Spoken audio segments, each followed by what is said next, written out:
So we're here to sort of segue from the previous conversation, which was interestingly spot on, specifically thinking about where things are moving. So we thought we'd actually start 10 years ahead in 2036 and then work ourselves backwards into where we are now.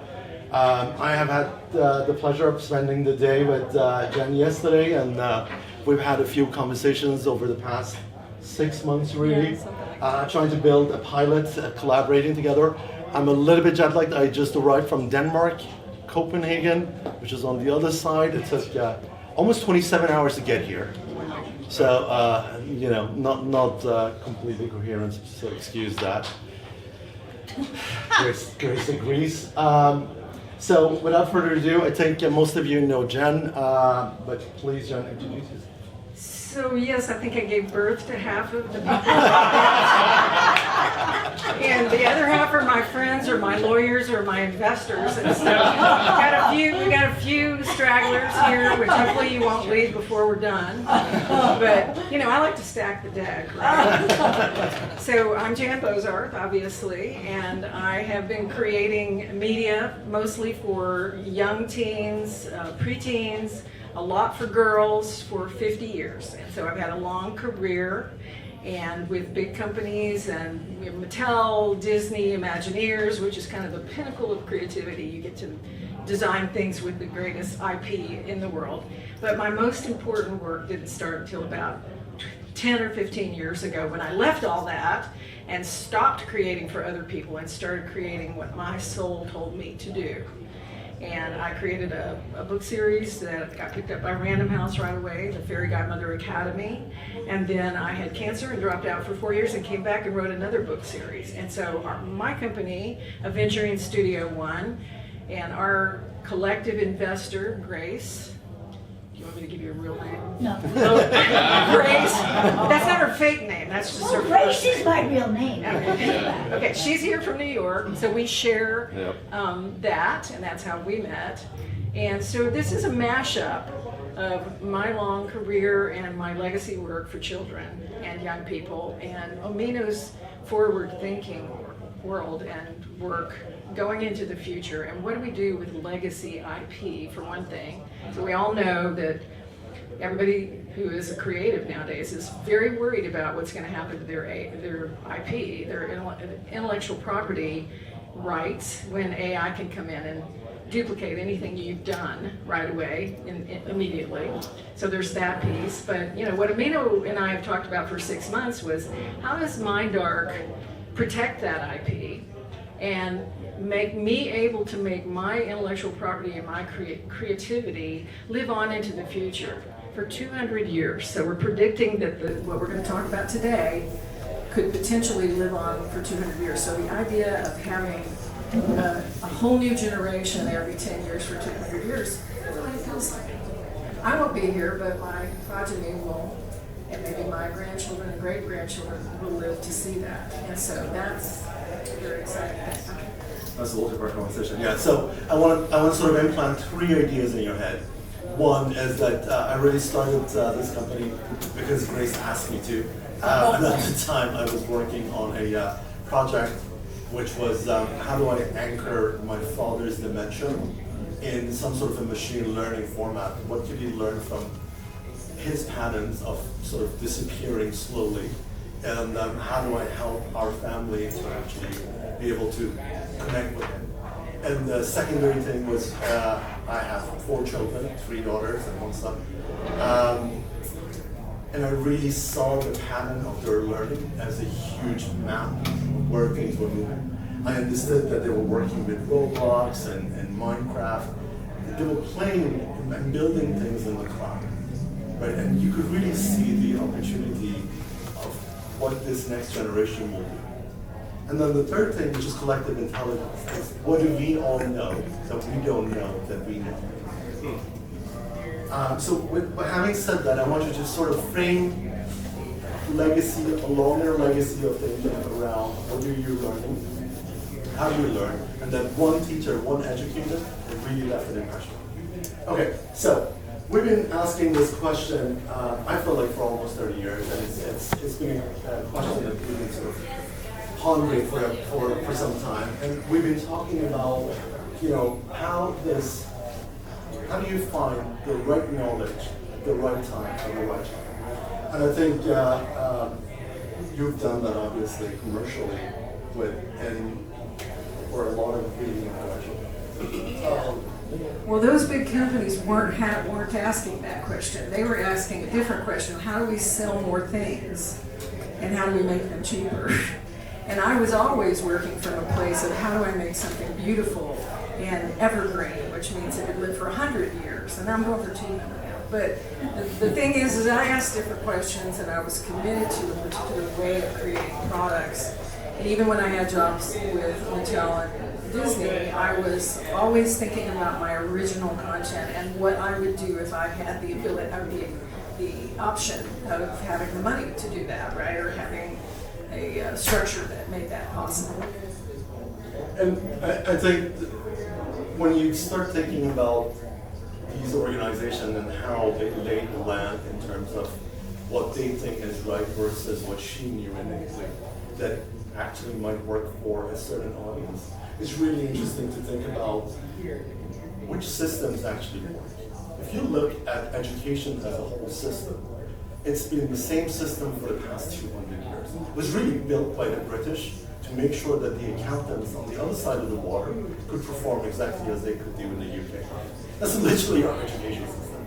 Now, that education system has gradually been upgraded, but realistically, it only works for athlete-level students. It's for the ones that are really good at waiting, they're really good at qualifying, they're really good at fitting in, they're really good at sitting silent in the right moment, they're really good at being patient when they need to deliver something, and they're really good at being happy when the teacher allows them to be happy. This idea has fundamentally failed. Definitely, and of course we know there are all these children, especially now, but have been for a long time since my children were born, 50 years, that we know have different brain styles, right? So if you don't have a parent like Jan Bozarth that will raise musicians and gracefully accept your differences and work with that, you're screwed, as a kid. You don't get to do the thing that your soul tells you to do, or that you're learning to do from an inner directed way. You're doing what the system tells you to do, and that system was built for people not like you. So that is what we address here. I framed my work in the arts and music and gaming and different things, but there are many, many other ways to frame this work. It doesn't have to be just the arts. Creativity is not exclusive to the arts. Creativity is for everyone in every way. I actually used one of your quotes, which I loved from the conversation yesterday. Right. I don't even remember saying that. He's extracting stuff from my brain so fast that I was blathering. Okay, yeah. So we weren't giving, now kids demand in the media or in the media business to be able to create their own content. It's not just about me and what I'm creating. I'm inspiring them or giving them a world to play with. And they go in and they're demanding, because they've got the tools and they're smart enough to be able to create their own version of everything. So I don't matter. What I create is just a jumping off place and the inspiration. And it's going to get more and more like that.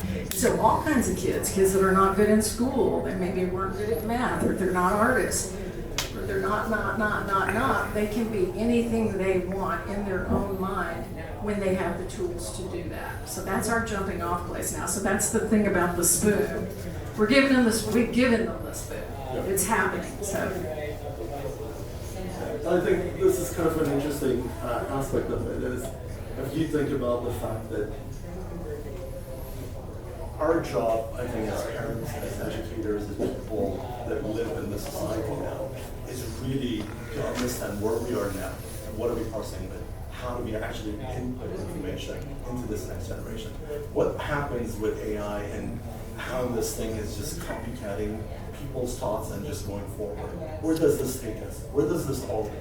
And I think what I sort of realized, and I think we got Grace's attention around, was that we can actually find patterns that are not just based on what exists on the internet, but actually just focusing on the individual.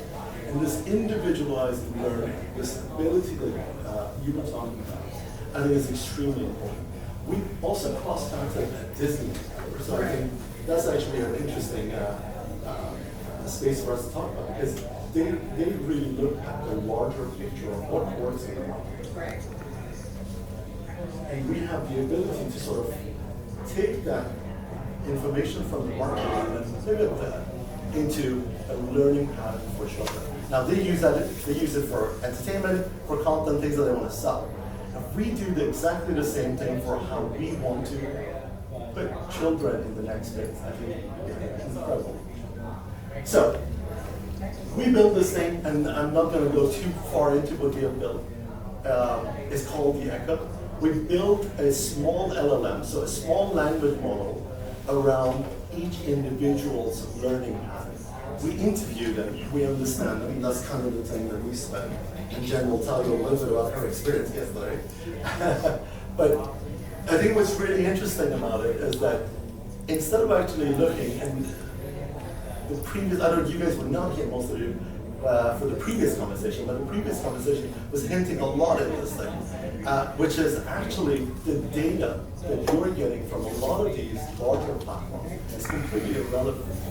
Actually, what you need is to understand the context of the individual to be able to give them something that is really relevant.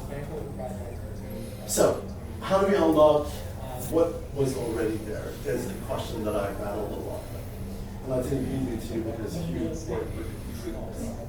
Okay, so the reason I'm here, and I've created all the things that I have created in the 50 years, is because I was a lucid dreamer as a child. I was always creating stories in my dreams, and I treated my dreams just intuitively. I had no training in this.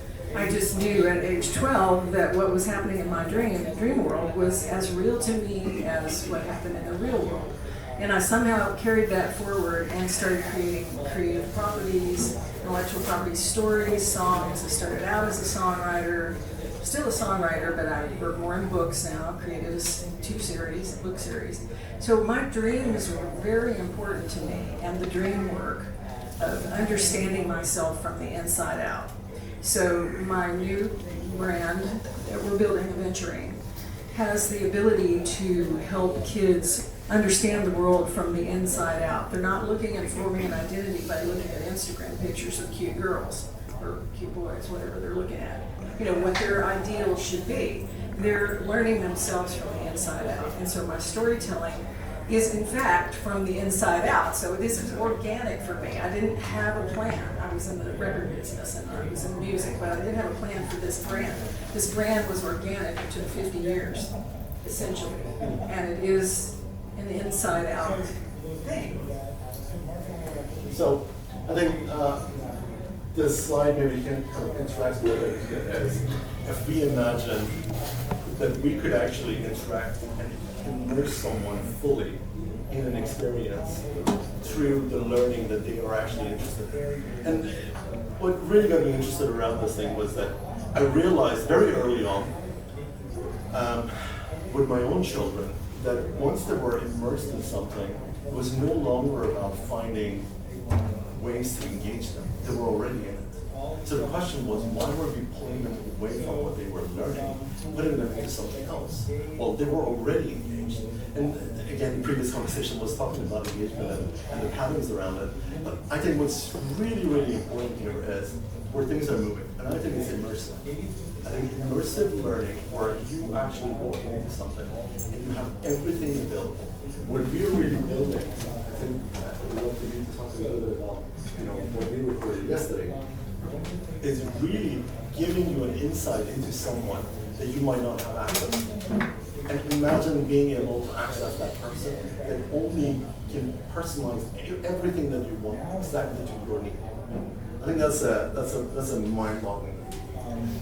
Yes, and this might be a good place to talk about the process. So what they did with me is they asked me Omino asked me to submit some audio tapes or audio recordings of me talking about my life. And I broke it into decades because I'm old and I've had a lot of decades, right? And it was so interesting. First of all, the fact that I remembered it is interesting. So that was an experience. But then I submitted those audios, and they were used roughly 7 to 8 years each, so I think there were 13. Don't do the math. Okay, it's wrong. It's all wrong. But those audios were the story of my life, and even for me, as I was doing it, I was going, oh, there's a pattern there. I was doing this without knowing I was doing this early on, particularly with my children.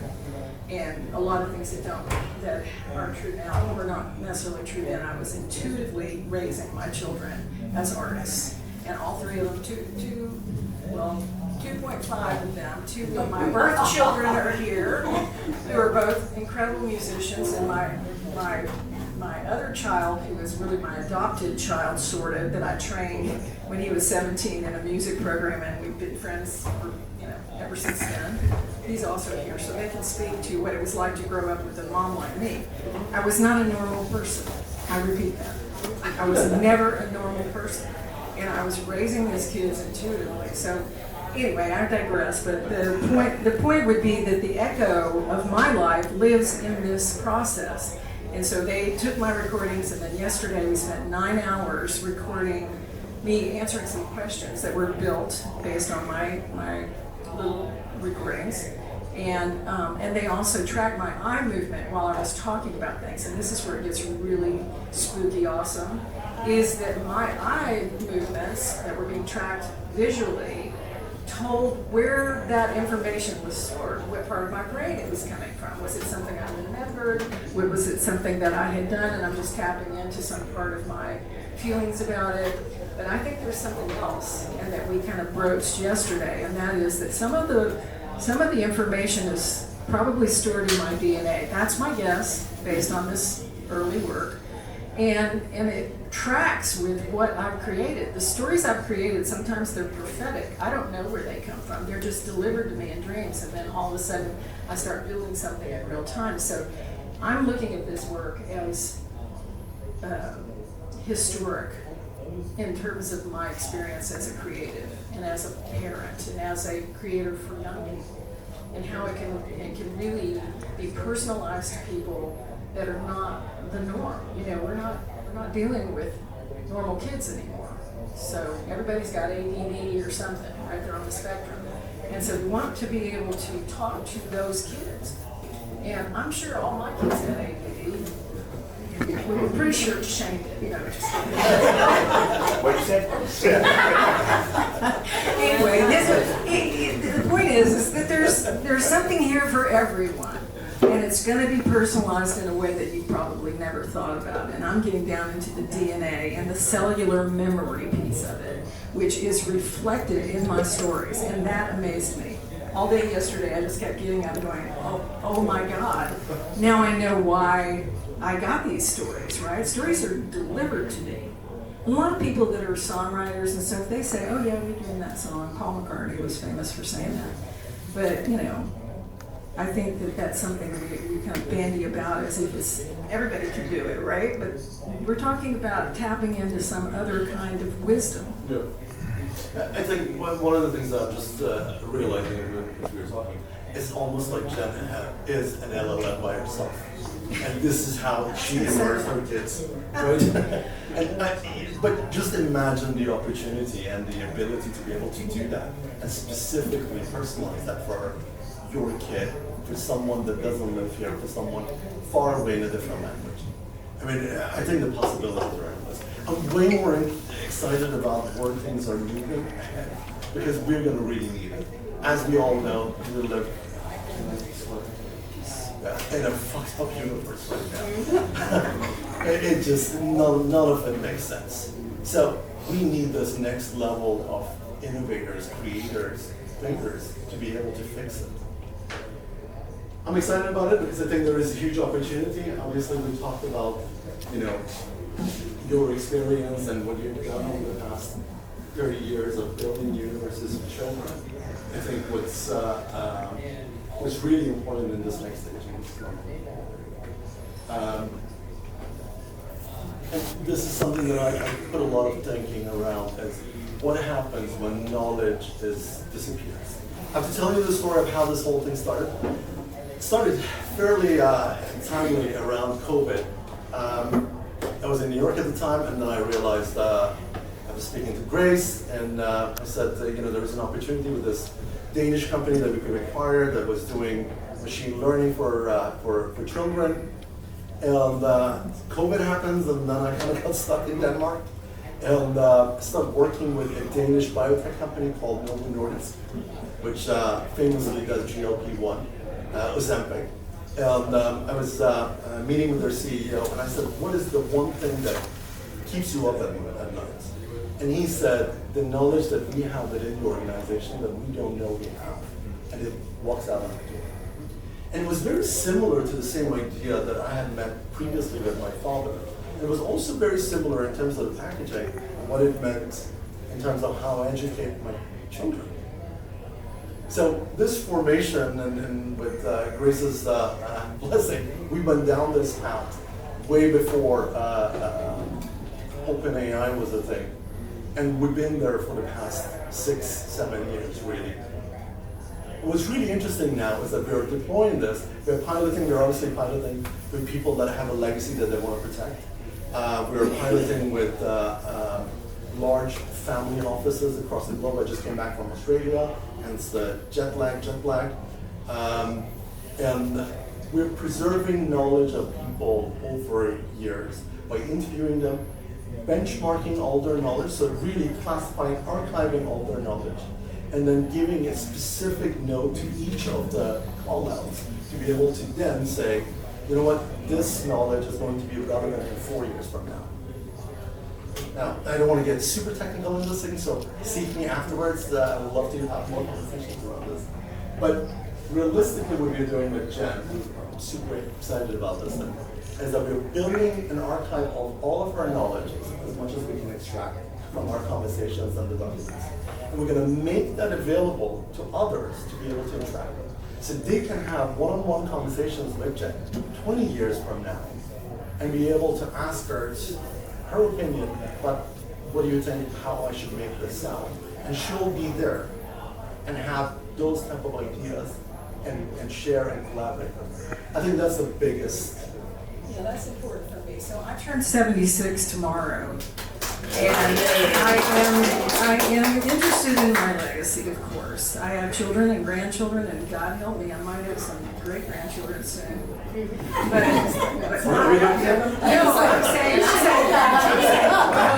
no to that, right? But the point is I have 50 years of work, and somehow, miraculously, thanks to my crack lawyers, I own everything, or now the company owns it. But the point is, most artists that have 50 years of creative work don't own anything. They've sold it off to somebody, God willing, that they made enough money to live on. But by the grace of some crazy whatever, I own all my IP. And so now this is my legacy. This is my work. This is what I have to market and to sell and to make money to eat and all of that.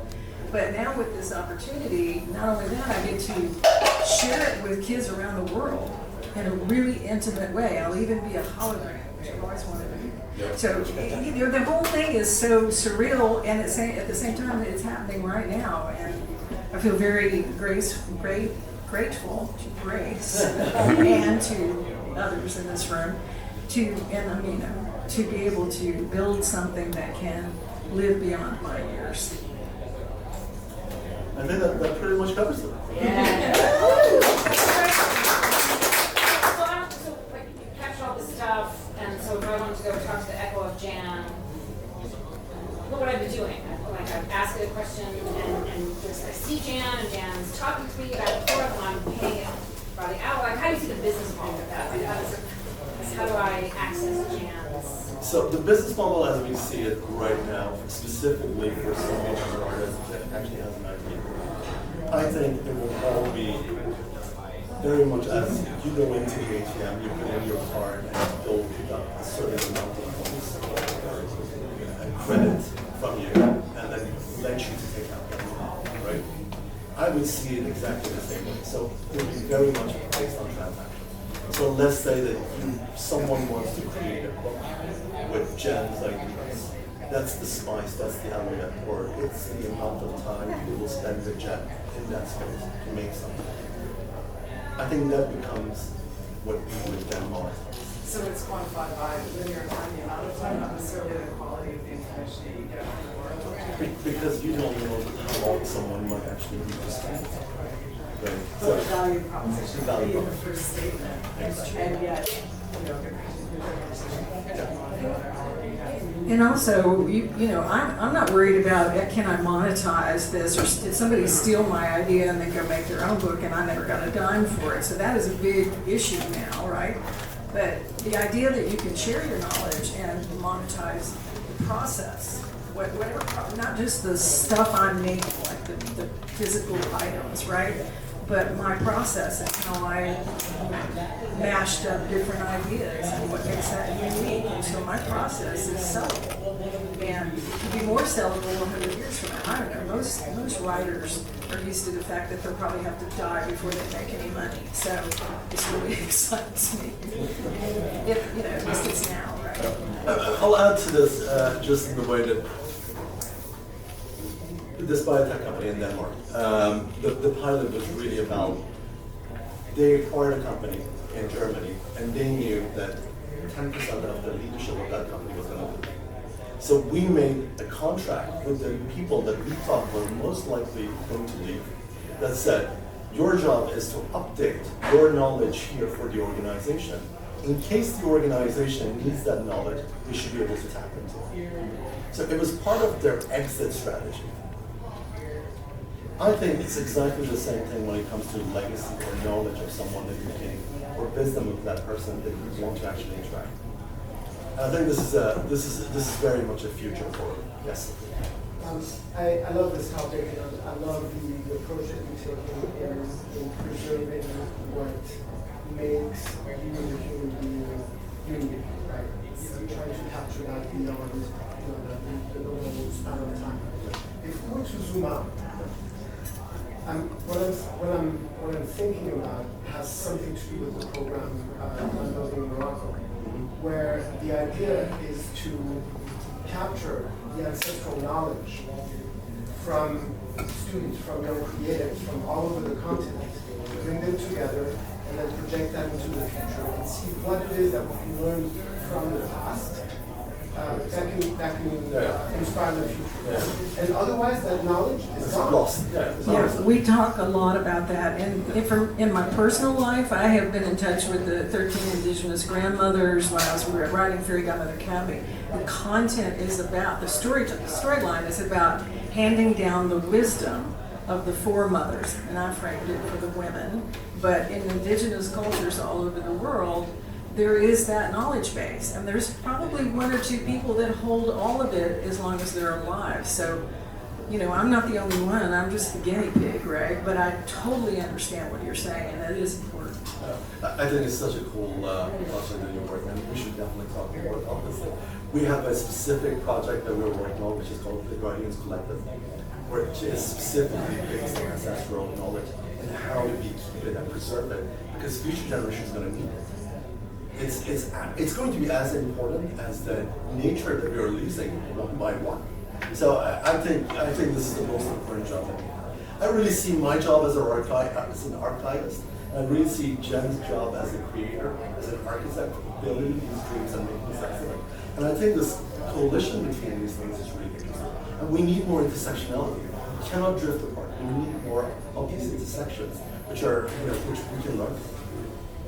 Does this process keep going on? Is it an iterative kind of ongoing process? Yeah. And are you, so at some point, all of Jan's going to... You're never just learning. It is iterative. And what we are learning, and I think we saw that yesterday, the algorithm that we built keeps coming up with new questions. So have you thought about this thing, and should you have a comment or a sketch or an idea around this? So it keeps building. And I think this is where I'm really excited, because I'm terrified of the idea of just generative AI where you prompt it and it gives you something. I hate when people answer specifically to my question, Because I don't think there is any question that can ever be answered. I'm in love with questions. But when I think about this definitive way of thinking, I want the risk to be lowered by the knowledge base and the knowledge integrity to be more contained somehow. And I think this idea works really well when you have a large archive of knowledge and when you have the ability to go back. But for for people like, my kids, started having kids, and I'm the kind of the elder of the family now with my this generation moving on, and they're like, you have the knowledge, how we capture that? You need to write it down. And it seems like this would be a great process for anyone. I mean, I'm not a creative like Jan. I don't have a big IP portfolio that I'm trying to. But just the idea of collecting wisdom of the family and having that where they can go to when I'm gone, that's It's hugely- incredible, that's isn't it? very amazing to think about. No, What you're building could be for. So we are very excited to say that. So we have, we call them arcs. The company is called MindArk. And then we have Wellness Arc, which is specifically into mental wellness. We have one which is called Family Arc, which is specifically talks to that. It's about building the family's legacy and preserving it. I just came back from Australia, as I mentioned. Met an Australian very successful entrepreneur that has decided that he's not going to give his kids all the money. So he's coded it in a way that they will be able to interact with his echo once he passes. And understand why he didn't leave them all the money they thought they were getting. So instead of just reading a will and saying, being pissed off, they'll access that and he'll actually tell them why. And we're talking about a lot of zeros in that Yes, conversation. a lot of zeros. So- They're not going to be poor. They're gonna be real mad. Straight on. But I think it's even more important about what Sophia was talking about, because I think ancestral knowledge here, we don't take these things seriously. We are not saying it. There is a piece of knowledge, and this is how we started this conversation, is the collective intelligence of us. That's humanity. So how we started this conversation was, I think, potentially the most human thing that we could have ever created is the machine and the machine's learning ability, because it's based on this knowledge. That humanizes the machine. I think that takes a lot. And I am somewhat of a romantic, and I am half Indian, so I will go with that. But the reality here is I think we have to be optimistic, because the other side is not that much. No, it's not that. And there's a lot of conversation right now about the AI just replicating the voices that exist that are empowered. And we all know what that looks like. So we want to focus not on information, but on wisdom. And that can cut across indigenous cultures, our family leadership, like the man in Australia or me, or, just there's a lot of ways to define wisdom. But gratefully, that has been a theme of my work for the last 25 years, handing down the wisdom of the family. So it really synced up well with my existing work and my mindset, and the fact that I was able to own my own content at this point in my career and be able to shape it any way I want for the future. And I'm very interested and committed to the future of children. So that's pretty much it for me. If I got a kid in here that wants to talk. I was curious what this work, this sort of taught you, or what it's leading, some insights about what is uniquely human about humans versus, once we get all this data into the machines, the difference between history and telling and learning where your knowledge about a certain time or event versus a piece of info that is uniquely human and sort of only could have been gathered from a human being. So there's some insights that gathering this info has kind of led you to learn about that. I have thoughts about that. I think it's back to replicating information fed to a machine. That is what's happening with AI now. Like, it can do tasks and it has data, and it has information that can help us do things and continue to extract all the natural resources of the world and blow people up. What we're doing is slightly different, very different, and that is bringing back and preserving wisdom from before and into the future. And that can only be shared by humans who have wisdom. The machine has no wisdom. We are feeding the wisdom into the machine, and we're letting it be the infrastructure for carrying wisdom forward. And that's what interests me. Yeah, I mean, there's so much that can be said about that. And we're having dinner later, so we'll have that conversation. But I think you really have to think about it as a vessel. I think initially it's a vessel. The machine will somehow move this language that it's learning, the context of it. Can it authentically feel? Can it authentic? I think yes. I'm of that belief that it can. Will that be exactly the same experience that we are having? Probably not. Does it matter? Do we need to optimize ourselves? One of the things that I was reading on the plane over was that kids are using hearing aid. Cochlear implants. Yeah, and then they're listening to sounds of birds while they're in school. I was like, what? Or sounds of plants. So, we are becoming more and more, so comfortable with this idea of immersing ourselves in it and enabling ourselves, right? The AI enables us to think faster, respond faster. Good or bad? So we had a conversation yesterday about, he's calling it immersive going forward, and we, those of us who've been in the gaming industry have a different idea about what immersive is, perhaps, but I was calling it embodied, and we have a person here who has built a robot for children, and it was about embodying knowledge or being able to be a conversational AI for children. There were some problems with that. Craig, would you like to speak to that? Speak to only the good stuff. Only the good stuff. Don't talk about the bad. Well, I think one of the things that's really exciting about embodying knowledge is that the human brain is wired differently depending on what we're doing. And when we're human to human, there's a lot that goes on neurologically and how we process. And the cognitive load and personal biases can get in the way of knowledge. And when something's a synthetic entity, whether that's an LLM or a robot, that goes away. And people actually learn a lot more clearly because they can learn at their own pace, they can be personalized, and they don't have kind of the emotional, psychological framework that can block actually listening or asking questions because you might feel insecure. And what we found with kids was that there was just huge opportunities for them to really fall in love with learning in a way that is in line with video games and other things in their world that otherwise is kind of out of step with how they want to learn. Experiential learning is a lot more easy when it's co-creating, and that's where I think this becomes very exciting. So Craig is a famous creator of a very famous game. Do you want to name that game? I've got so many Instagram followers. It's like I think 45. I'm so famous. He's been on the in the internet. gaming industry from the beginning, and has gone through all kinds of iterations, including the Jim Henson Company and Disney. So he's a guru in that world. And then this most latest robot for children, and so that field has been growing. But I think that what we're adding to the wisdom of the robot is the humanity of it. We don't want to just build little smart kids. We want to build better humans that will not blow up the world.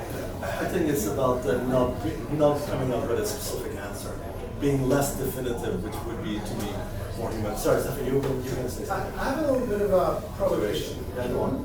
Can you imagine a world in which social media, given how much of our lives right now are digitized, can be quantified, can be measured, can be recorded? Can you imagine a world in which social media actually had for a mission not to monetize your attention, but to capture the wisdom that each and every one of us carry, and collectively build something that's bigger than the institution? I'd like to comment is that's really where I'm coming from as well, is we don't need to sell more stuff. We can let other people do that. What we need is an intention to be better humans and to give value to the wisdom. You know, we talk about it, but as a culture, we don't value wisdom. We value stuff and money and extraction of resources. And so we're trying to build something that values the humanity. Although we do have our investor here, so we gotta be super profitable. Okay, we're gonna sell a bunch of stuff. But I think that's my global vision for the future, and I try to stay true to that when I create. But you still gotta sell stuff at the end of the day. So don't. No, I'm not. Look, I'm a major part of the wellness arc, which totally I very much into the mental health of young kids. Can you speak to that? What is that? Yeah. No, not me. I'm gonna let him do it. So, Good one. I think each of these arcs that we have created has a specific vertical problem that we think needs solving, and we're excited about this learning that we have had in one of the arcs, and then being able to replicate this in others. For wellness arcs, specifically focusing on mental health, we are seeing how can we codify experts and then enable experts to have one-on-one conversations with individuals, to not give them solutions, but give them an understanding of what is actually their situation. Give them a situational map. And I think if Wellness Arc does that even to 30-40% to enable someone and then push them towards a therapist, towards a conversation, towards an expert, it will have a huge impact. We need to move from medicine and just delegating To more of a chemistry. holistic approach. Yeah. So like this, we lack therapists, we lack psychologists, we lack. We got time for one more question. One more comment, there you go. Does someone else have something? I have a question. So I'm gonna tie it back to Aventurine. So if you were gonna create an echo of any of your characters, would you create an echo? I wouldn't necessarily create a character echo. I would create a world echo.